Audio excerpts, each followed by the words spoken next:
and welcome to Life Talk. I'm Pastor Angie Lynch, and today I'm here with Christina Crane.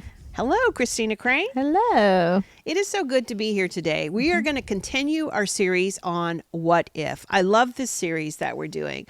What if? There's so many things that I think if we challenge our false beliefs, because that's really what this series is about. What if we challenge our false beliefs and replace them with God's truth? You know, the Lord meant for us to live in an abundance of freedom. He came so that we may live life and live life to the fullest. And oftentimes, if we do not think with our new creation thinking, we get bound up in the old ways and we're not free. Right. When Jesus has already paid the price for us to be free. Yeah. So in this week, what we're going to be talking about specifically is what if we could be more patient with ourselves? Man, I don't know about you, but sometimes it's hard to be patient with myself. I want to be very impatient with myself sometimes. And that causes a lot of shifts in our thinking and how we do things.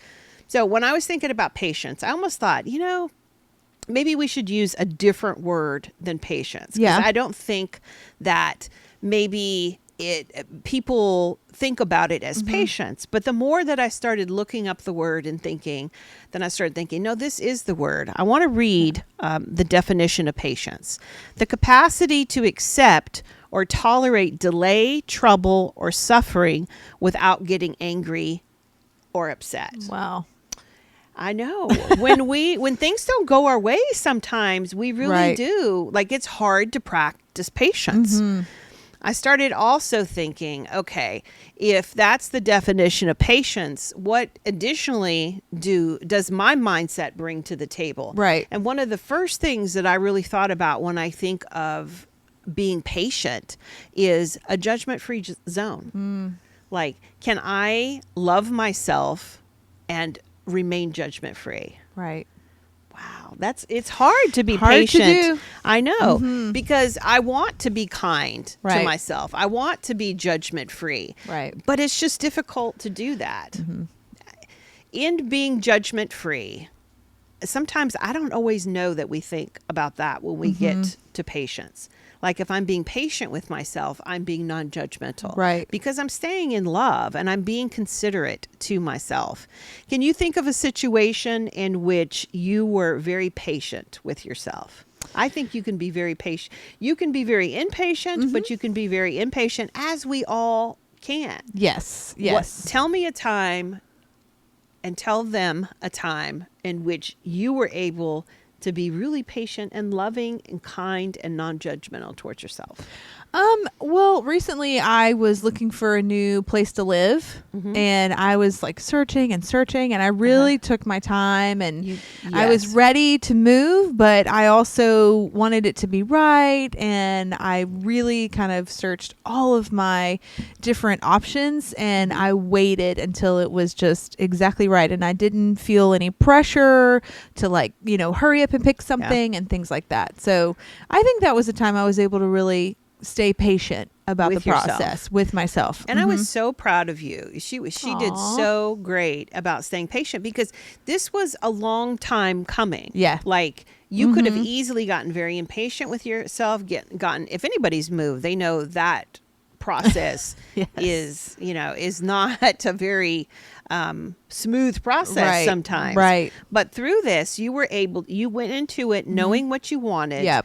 And you stood your ground and you were like, okay, I'm going to be patient in this matter. Not only patient with the situation, but I was very proud of you for being patient with yourself. Thank you. You're welcome. It helped a lot to have support. So, And sometimes things just take as long as they take. And if you would have been like, oh my gosh, I need to hurry up and find a place to move to, or I just need to hurry up and get this done, I think you'd have really missed out. I totally agree. I'm really glad that I waited and I was patient and I waited till it was just right. Yeah. Yeah. And so that's an example of being patient with ourselves and being patient in situations because sometimes we're just not. When we think of being patient, the opposite is when we're impatient Yeah. with ourselves.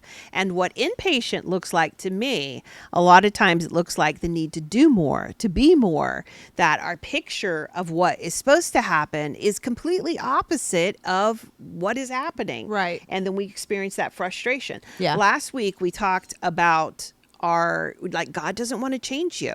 So we have this identity that people put on us, and what God wants to do, he doesn't want to change you. He wants to reveal you. So he's going to peel that off.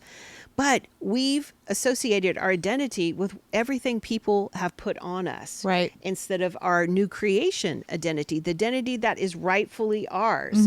So we talked a little bit about that last week, and how I think that relates to patience this week is that we get so impatient with ourselves when we think we need to be more, we need to do more, and we just have that drive to, I've got to be different. I've got to be different in order to be pleasing to God, in order to be acceptable to God.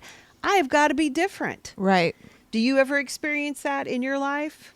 Yeah, I definitely do. I would say, like one thing that I always heard when I was a kid was like that I was lazy. And I don't know that I heard it. I just kind of picked that up somewhere, that I was like a lazy person. But I think that's one thing that I've learned over the years. Like, that's not who I am. I work hard, but I also like to chill, and I can do both. So you're a very, very hard worker. Isn't it interesting how we'll pick up those things? It's like we get these images, not like we do. We get these images in our head. Like, what's a hard worker? Right. A hard worker is somebody who doesn't chill. Right. Like, never stops. All the time. Go, go, go, go, go, go. And so we get this image in our head. And somehow if we compare ourselves to that image, which is totally ridiculous, because it just comes from what? It comes from a hodgepodge of things.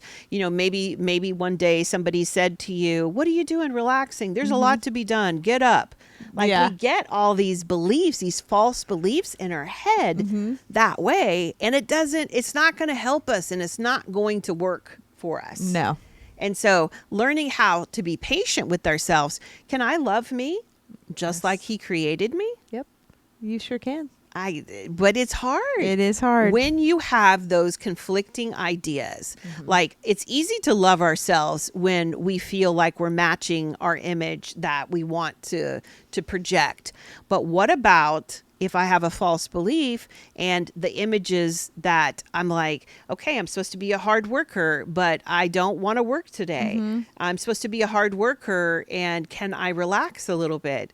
And so when they're conflicting like that, it's like, am I good enough? Right. Because that's really at the core of what we begin to ask ourselves is, am I good enough? Right. Am I good enough? Because if I'm good enough, then I can be patient with myself. But if I'm not good enough, then I cannot be patient with myself. No. And it's funny, just our criteria of what makes us, quote, good enough. Like, even think about, like, from middle school to high school. In middle school, can you remember what made you good enough? Gosh. It's crazy. Our criteria. If I had the right shoes, I think, or something like that. Yeah. It's crazy how our ideas of the world, how the world perceives us, unfolds as time goes on. And the only thing that works is his image of us. Right. And if we will accept his image of us, then it's easy to feel enough. You will always be in lack if you are going off of your image of who you think you should be, because Jesus did all the work. He paid the price. It is finished. It is done. It's not your performance plus, it's not Jesus's blood plus your performance. It's not Jesus's blood plus you being sorry enough. It's not Jesus's blood and you saying, oh, please, Jesus, please, please. No, he did it. He did it, and it is done. But so often we just don't feel enough. We're enough. We are enough. Because he says we're enough. Right. And period. That is like the end of that. But why is it so hard for us to just believe what he is saying to us? Right? Yeah. So let's talk about, you and I were talking about this earlier, and I wanted to we made a couple points of things that I wanted to highlight from this. Romans 8:1. Therefore, there is no condemnation for those who are in Christ Jesus. No condemnation. We should never condemn ourselves if we understand our true identity. Yeah. But we're always all over our case. Oh, yeah. Never letting up. Never. And we're going to talk a little bit about transformation down here, so I won't get too much into that. But we just have it wrong and on how it unfolds. So a couple things I want to talk about is point one. What if we understood that people don't define us? Whew. What if, like in the category of patience, if we were patient with ourselves, we would never compare ourselves. We wouldn't. No, we would just love who we are, and we wouldn't give ourselves a hard time whenever we make a mistake or anything goes sideways, or we would just be like, okay, I'm human. Keep going. Yes. And we see that our Father is fully pleased with us. He's fully pleased with me. Is he fully pleased with me when I don't make a mistake? Yeah. Is he fully pleased with me when I mess up? Yeah. But that's so, like, our image is that we have to work for it. Yeah. We get impatient with ourselves when we feel like we fall short of our image. But it's our image that we have given to ourselves, that the world has given to us, instead of us going off of his image, because he's perfectly happy with you. God isn't mad at you. He's not upset with you. He's not disappointed in you. He loves you immensely. And we will take his love and put it to the side to worry about what other people think about us. Every time. And it's what the world thinks, the world is fickle, isn't it? Yes. The world isn't isn't the world is always fickle. The world isn't always happy with you. But your Father is. Yep. That's crazy to think. Yes. And man, just a lot of times, honestly, and in certain churches, this won't even preach. That's true. They want to teach you that God is mad at you, that God's upset with you, that you can't do enough. It's like we just ignore what Jesus did on the cross. Right? That he paid it all, that it's done. Say done. It's done. It's done. Done. It's done. You're a new creation. It's done. It's done. And in that, when we begin to go to inferior opinions, hear me, we talk about it all the time here about how important it is to have a God squad. Yes. Right? Yes. A God squad is so important. And what we mean by a God squad is these are the people that you run your race with hardcore. These are people that are running in the same direction as you, running after the same thing. And they have the same beliefs in the way that they understand that it's done, that you are enough.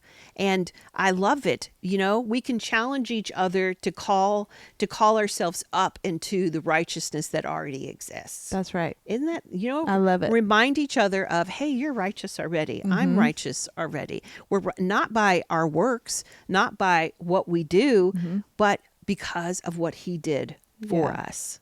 But that, not everybody wants you to be free. I'm sorry if that's new news to you, that not every person in the world wants you to be free. You know why? Because it is scary. Freedom is scary to most people. Grace is scary to people. Yeah. Because what do you do? What do you do if you don't have a rule list to follow? Yeah. What if you can't operate in freedom? Oh my gosh, what if you have to make a choice? What if you are paralyzed by fear because you're afraid he's going to be upset with you, or he's going to be mad at you, or you're just convinced that you're wrong about everything, that you're just wrong in what you do, wrong in how you look, wrong in what you say, wrong in who you're around. That is exhausting. Oh, yeah. That's an exhausting way to live. So point 2 we were talking about is what if we would understand that performance doesn't define us? We would stop performing every day. But what would we do? I know. How would we fill our day? How would we understand how we were doing? Right. How would we gauge it? How would we justify it? I know. We would, it would be beautiful if we would quit going, if we would be patient enough with ourselves to not go off performance. Like that metric that we have, like I have to produce X amount to be worthy. I have to produce X amount to be okay. Like, no, like Jesus did it all. We keep saying that, but Jesus did it all. He did it all. He did it what? He did it all. Yes, It's finished. It's finished. And we just really do. We just don't get it. When we have to renew our minds, when we have to exchange the worldly thinking for kingdom thinking, it's scary. Because we're so comfortable and brainwashed by worldly thinking that we really do think I have to do this in order to be worthy. Yeah. If I don't perform, if I don't read my Bible enough, if I don't pray enough, if I don't do this enough, if I don't do that enough, then Jesus is going to be mad at me. It's going to be upset. Then I'm going to be, we used to talk about this all the time, old school, like you're going to be out of fellowship. Like, you know, somehow you're in and you're out and you're in, like God's that fickle. He loves you all the time. Yeah. All the time. We're always in fellowship with him. We are, you know, and it's never him that would turn from you. Never. Sometimes, you know, we get so confused about our identity and we don't feel worthy and we're shame-based. So we could turn away, but he never goes anywhere. He sits there and waits, and he calls to you, and his desire is to have a personal relationship, have intimacy with you. Isn't that so beautiful? Yeah. He never runs out of patience. He doesn't. He never does. I love how he pursues us, how he's so patient. He's not impatient with you. No. I think we have this idea that he gets very impatient. Yeah. With But he's us. like, let's go. Like, you got to get it together. That's right. This is the second time you made this mistake. Right. But he's just not. And you know what? I had this opportunity for you and it just passed by. Never again. Never That's again. right. It's gone. Yeah. And he just doesn't have those thoughts. That's why it's so, when we talk about what if we could be more patient with ourselves, Right. we wouldn't think that our Father feels that way about us if we could receive how patient he is with us. Absolutely. Point 3 we were talking about is we don't understand that transformation is a learning curve. Oh, yeah.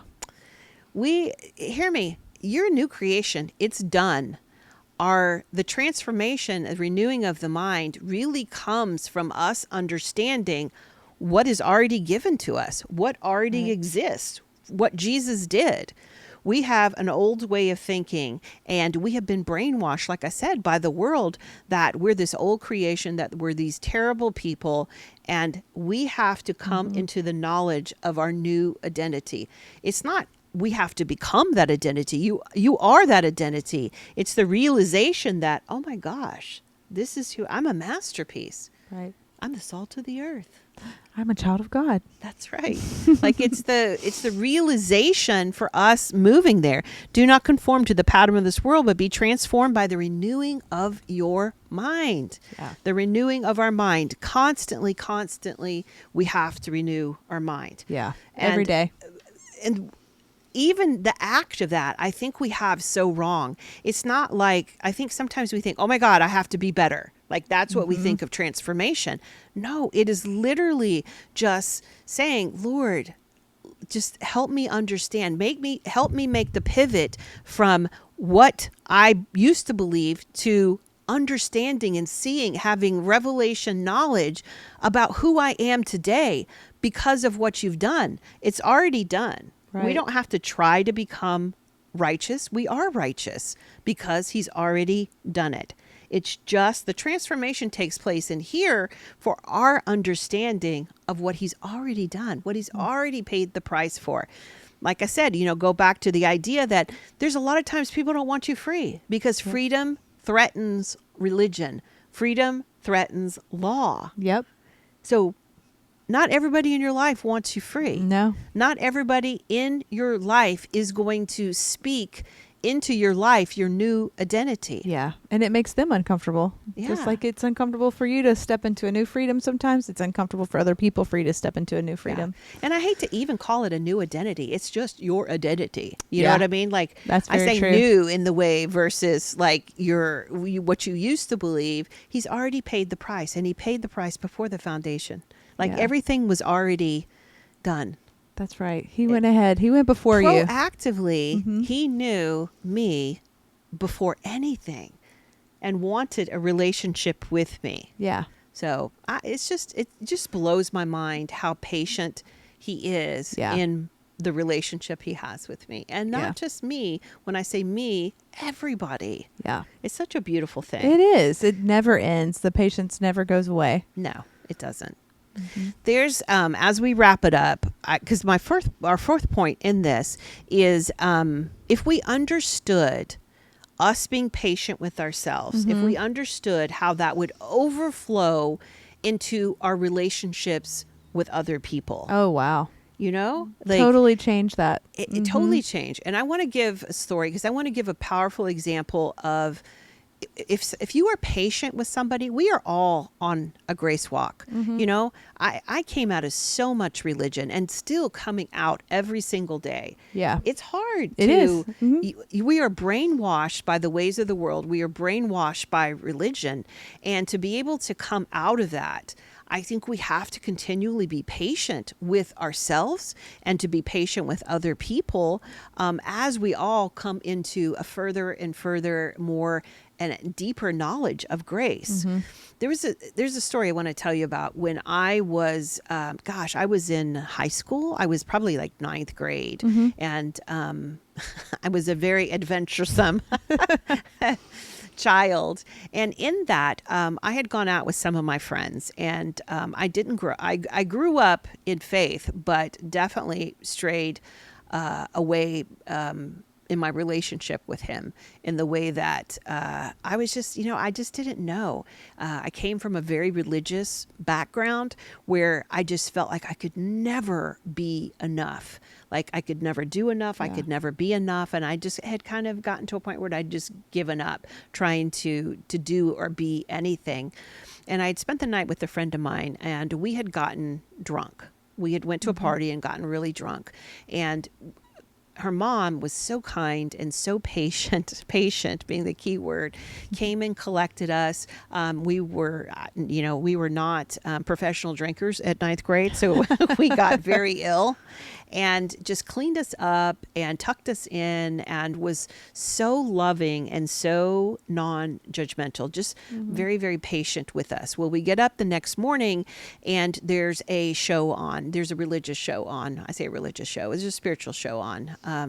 And I remember a preacher preaching, and it was, it was a spirit-filled teaching, and I had come from a very non-spirit filled background, and I was at the TV, and I was at the breakfast table eating a breakfast that she had prepared for us after being kind and very patient and cleaning up after our night of sickness and tolerating us and just being very loving to us, really not just tolerating us. But in that, I said, I can't believe anybody would believe anything like that. And she had every right to just kick me out at that point, right? We were behaving so badly, but I will never forget her response. And it was through her whole being. She was so kind and she was so loving. And she said, I believe that. She said, I've had wonderful experiences with God that I could have never comprehended at one point in time. But I now I live that way, and I see that, and my life is completely different. And there was such a sincerity. She had every right to just be like, you little brat, but she didn't. She responded in love and kindness, and she was so gracious and merciful in my rudeness and in my just not knowing. And that point has stayed with me my whole life. And I always remember, because then later on it left, she was so non-judgmental that it opened the door for me to believe in spirit-filled things. And if she had been ugly or she had been rude, I think it just would have been so different. But she was so loving and so kind and so compassionate that it just changed my whole outlook on spirituality. Yeah.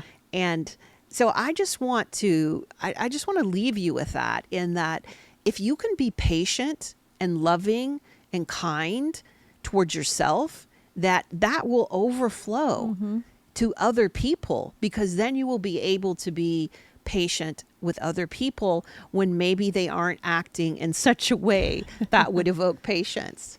And I just think, I thank her. I often just thank her in prayer. I don't know her. I don't see her. It was a very random thing. I don't know even her name. I don't even remember her name. But in that, I remember her in my spiritual prayers, in the way that, in my spiritual life, to just, thank you. Thank you, because you opened the door through your patience for me to have a different interaction in my life, for me to come into a deeper, deeper meaning of grace. And that it's not about, like, she didn't shame me, she didn't condemn me, she didn't ridicule me. Yeah. After I was so rude and ridiculed her beliefs. Yeah, that's beautiful. It did. It made such a difference in my life. So I just really implore you to think about your level of patience with yourself, because it will overflow. That she could be patient with me was a direct overflow of her being able to be patient with herself. Well, we will end here for today, but you go and you be blessed and you be patient. That's right. Next week, we'll see you. Next week on Life Talk, we're going to be continuing the What If series. We're going to be talking about what if God is for you. I can't wait for this discussion. I hope you'll join in on the conversation. If you enjoyed our show, Life Talk, head on over to our website, truth-driven-ministries.org. We have a lot more content over there. We have resources. We have events, both online and in person. So come over and take a look. You can watch Life Talk on Grace Awakening Network. Life Talk is so excited and proud to be a part of the Grace Awakening Network. We wanted to show you a couple different ways you can access this program and all of the content on Grace Awakening Network. You can watch it on Roku. You can download the app and watch it through there, but you also can go to gantv.com and you can watch it a couple different ways. If you'll click on the Watch Now button, two options will pop up. You can watch it live on the 24/7 channel, or you can watch it on demand. I cannot recommend this TV network high enough. It is bringing life-giving messages, grace messages to the body of Christ. So come on over, poke around, definitely listen to Live Talk, but also there's so many fabulous teachers. I would encourage you to check out the Grace Awakening Network and listen to the fabulous teachers bringing just a freedom message to the kingdom.